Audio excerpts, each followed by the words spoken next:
कई बार व्यासपीठ से निवेदन करता हूं कि कभी कभी मन करेगा भाई क्यों करें भजन।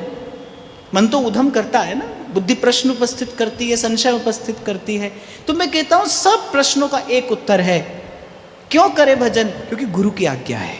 बस एक बार, इसीलिए सेवक जी ने कहा प्रथम जो सेवहु गुरु के चरण, प्रथम हृदय श्रद्धा जो करे, आचार्य जन जाए अनुसरे।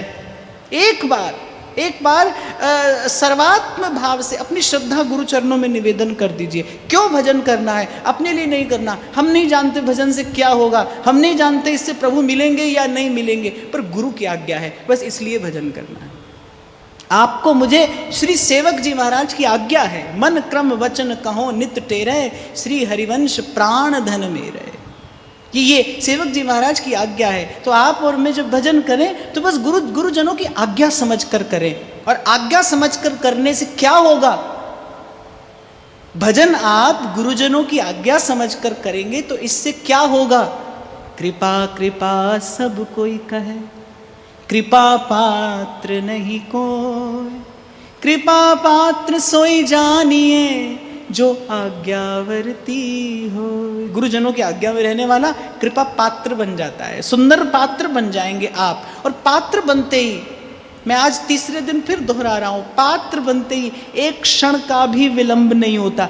अब प्रकृति, प्रभु, ये जो भगवदीय व्यवस्था है, ये जो भगवदीय योजना है, ये क्या है कि जैसे ही कोई पात्र बनता है ऐसे उसको भर दिया जाता है।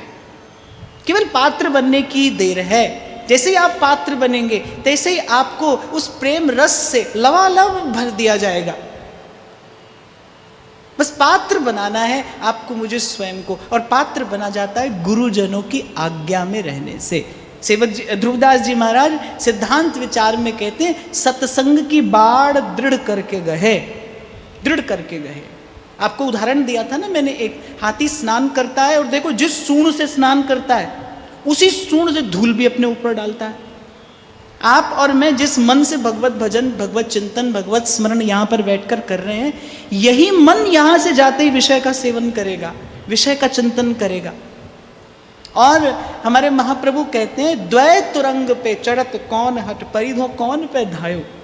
दो घोड़ों पर सवार व्यक्ति कहाँ पहुंचेगा, कैसे पहुंचेगा? वो तो पीड़ा ही पाता है। आप और मैं भी अभी तक दो ही घोड़े पर सवार हैं। यहाँ पर बैठे तो प्रभु के, यहाँ से बाहर निकले तो संसार के। मन यहाँ पर प्रभु का हुआ, फिर संसार का, कुछ देर भजन, कुछ देर संसार, और बस इसी झूले में झूलते झूलते जीवन निकल गया। एक नहीं अनेक निकल गए।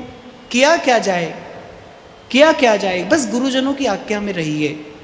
गुरुजनों की आज्ञा में रहना आपको कृपा पात्र बना देगा। और जैसे ही आप कृपा पात्र बनेंगे तैसे ही वो जो भगवदीय व्यवस्था है वो अपना कार्य करेगी, वो अपना कार्य करेगी। और आपको भक्ति रस से, आपको प्रेम रस से लबालब भर दिया जाएगा। और भक्ति ऐसी है भाई, भक्ति ऐसी है जो एक बार आपको स्वीकार करती है, एक बार आपको अंगीकार करती है, फिर आपका परित्याग नहीं करती।